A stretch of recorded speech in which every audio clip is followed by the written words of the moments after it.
So, I watched the first 2 episodes of My Adventures with Superman, the new anime-inspired Superman show, animated show, airing on Adult Swim and whatever the heck HBO Max is calling itself. Isn't it just Max? Isn't it just calling itself? Aren't they just calling it Max now? It's so stupid. I mean, that's a name. That's like a name of a person. It's so dumb. It's like, oh hey, did you want to come and stream something on Max? Do you mean with Max? No, on Max, the streaming service. Max is a streaming service? I thought he was a waiter. Like, it's far from the biggest problem with our society right now. But it's still pretty dumb. Anyway, the show's not. The name of the streaming service is, but the show's not. The show's actually really stinking good. So here's my 2 cents on My Adventures with Superman. First of all, I want to preface everything I'm about to say with, I think Henry Cavill seems like a pretty nice guy. He seems pretty cool, and I like his arms a lot. They're very nice. But while he is quite solid at playing serious and intense action-oriented characters, and while he does have the Superman look down pat, never really liked him as Superman. He was fine, he was okay, and he was certainly fine for the version of Superman that Snyder was putting forth. But that's not necessarily a good thing, because the version of Superman that Snyder was putting forth was never appealing as an adaptation of Superman. To me, anyway. This show, though, it gets Superman right. And there's one scene in this episode, in this first episode, I'm going to be talking about the first 2 episodes, because it's a 2-parter, but in the first part of this first episode, that I think encapsulates that perfectly. Clark is heading towards his first day at the Daily Planet. As an intern, he's not starting as a reporter right away in this one, which I like, and I'll talk about that in a second. And he says, I'm going to be a normal guy today. This is my day being a normal dude. Obviously, talking about how he doesn't want to use his powers because he wants this all to work out for the best. He doesn't want any weird stuff to interfere with him getting in to this position that he's really looking forward to and starting to build his career.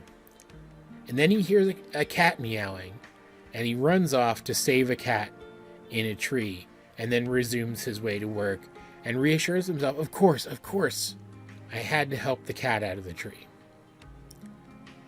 And that's Superman. And there's tons of other examples in these episodes. Like, don't get me wrong, it's just none of them are as in your face as that one.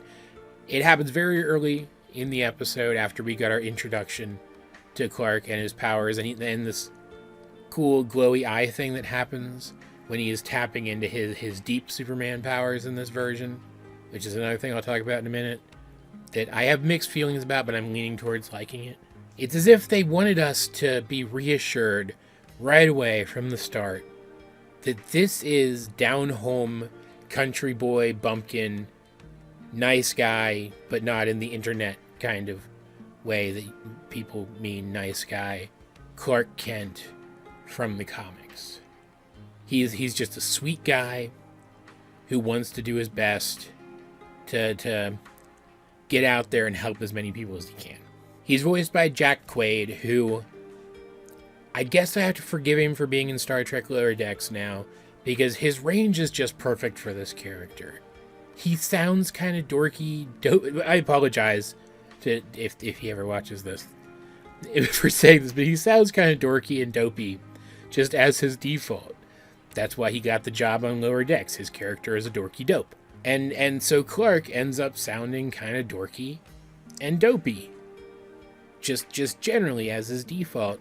But he also has the range as a voice actor to sound serious when he needs to sound serious, and sound powerful when he needs to sound powerful. And combine that with the anime-esque character designs in the show, which has Clark being big and beefy, as opposed to like Lois, who's small and wafy kind of, And when Superman needs to seem threatening, he can. But for the most part, he just sounds like a good guy. The kind of guy that you would trust with your secrets. Because you need to get him out to somebody, and you know he'd never tell anybody. Because he just gives off that vibe. And the animation in this is really solid, it's really fluid and really expressive. So every bit of that fantastic voice acting is accompanied with some excellent expressions and some excellent movements and animations of the characters. It's really good. It comes together really well, just all around. I'm gonna do this a couple more times with my hands because it just feels right. I don't know enough about deep DC lore to know entirely where they're going with the start of the plot line here, but we're definitely getting some kind of Suicide Squad related thing, which I think is kind of interesting.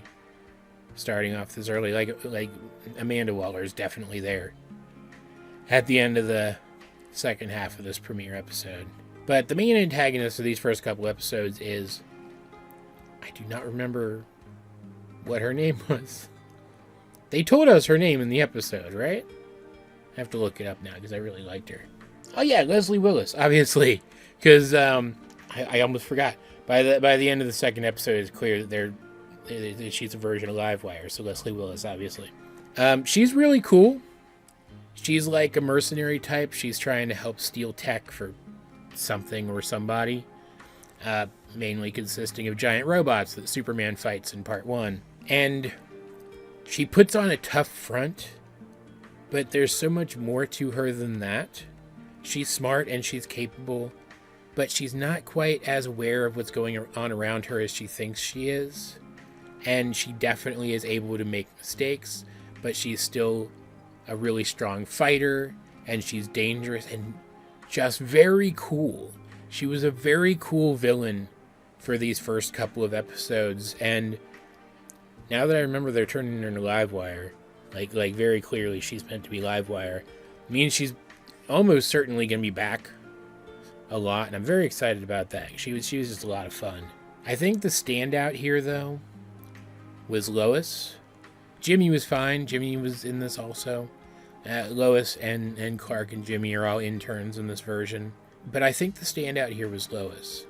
I really liked her a lot. I have an interesting relationship with the character of Lois Lane.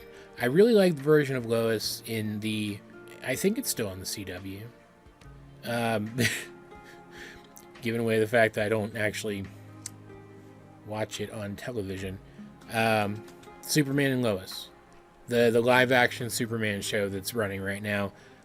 I like the version of Lois in that as an older, seasoned, mature version of Lois who has her life together and is capable because she has experienced all of these things. But for the most part, I'm not a huge fan of the character of Lois, because unless you strike a very careful balance with the character, either she's just good at everything and therefore kind of boring, kind of in the way that Superman can be sometimes because he's also good at everything, or she's super reckless and therefore annoying. But this version of Lois, because she isn't even a reporter yet, she's still trying to become one. She is seeking the opportunity to be a full-fledged reporter and is therefore going to be a little more reckless in the pursuit of that. Her recklessness makes sense. But then she also drags other people into it and puts them in danger, which is usually the thing I hate about the character. But between the voice acting on her, which is also excellent, and the fact that she and Clark just have the cutest dynamic right out the gate here, and the fact that it's very clear that they're setting her up for growth in this very specific department, I'm totally cool with the character being this reckless and them using it for comedic relief, even though most of these situations aren't really comedic, because the character is likable enough otherwise. In fact, I find her one of the most likable characters in the show so far. And because it's clear that that growth is coming, and I'm excited to see it. If they handle it well, she could end up being one of the most interesting, fun, and well-rounded versions of this character after just a couple of story arcs. And that's why I particularly like that they're interns here, because not only does it justify her sneaking around to pursue stories because she's not actively being assigned them, but it also explains why she's working so hard and putting herself in these situations so much, because she wants to be more than that, and she's trying to seize her opportunity. It works so well for facilitating this era of the Lois character, this stage of the Lois character. I'm surprised more mediums don't roll with this version of her to start out. And it even leads to a really interesting character clash between her and Clark, where she has lied to Clark and Jimmy about being put on a story with them. And when he finds out, he is disappointed in her, because he thought she was better than that. He didn't think she was the kind of person who would just lie to him that way. He saw that she was a good person and assumed that that meant something. And when she sees that he feels that way, it does mean something. She realizes that it does mean something. She just forgot about that in pursuit of this dream. And she doesn't come right out and say it. I mean, like, she apologizes, but she doesn't come right out and say it. But it's pretty apparent that she's going to try to pursue her dream career while also being a bit of a better person because of this interaction with the titular character, with Superman. There's also the Superman aspect, though, and I find that maybe the most fascinating part of this. Instead of just a small ship, Superman's ship has grown into sort of an underground version of what the Fortress of Solitude eventually becomes in the comics, but it's under the ground in Smallville, Kansas, outside of his parents' home. And he can't interact with the Jor-El hologram yet because they don't speak the same language. And it seems like, to some degree, access to his powers comes from his connection with an understanding of what's inside that place. So we have a realistic system in place for Superman to grow in his powers, so he's not super OP right from the start, because he has to learn more about himself and his past to get stronger. But also, he has to learn about his past. Like, usually when Superman finally learns about his past, in the various iterations of his story, it's like a one and done. He finds and or creates the fortress, he learns all about what happened, and that's just it. Like there might be the implication that he's still learning more, but that's it. That's the backstory. Here, it looks like they're going to give it to us in stages, and they're going to take it in its own kinds of directions. And also, because this is anime inspired, not only does that explain why access to certain levels of his powers are gated off, because that's how anime works. Power-ups are a thing in anime, but we also get what can only be described as a magical girl transformation sequence when he first gets his costume, which was very fun. Like, it was a take I did not expect, but it worked surprisingly well, because so many modern iterations of the character show the costume basically being materialized onto him or materialized for him from the fortress. And so in an anime-inspired version of this story, having it be a magical girl-esque transformation sequence where he first gets the suit makes perfect sense. And then, just to put the icing on the cake, his mom makes modifications to it to make it look a little bit more like the classic Superman costume.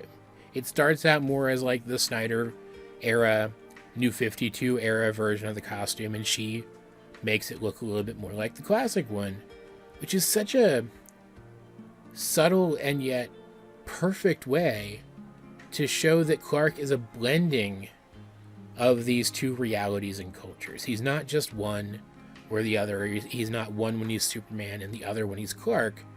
He's both all the time. There's so much more I could say about this. I might actually do like proper reviews of these first couple episodes. I'm not sure. I really liked this show though, so it's definitely a possibility. But I think I'm going to leave it there for now. This is just a really fun show. And I see a ton of potential in it.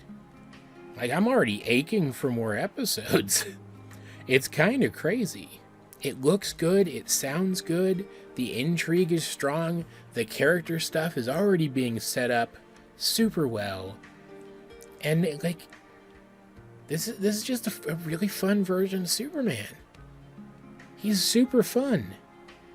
And it's been a while since Superman's been fun. Right?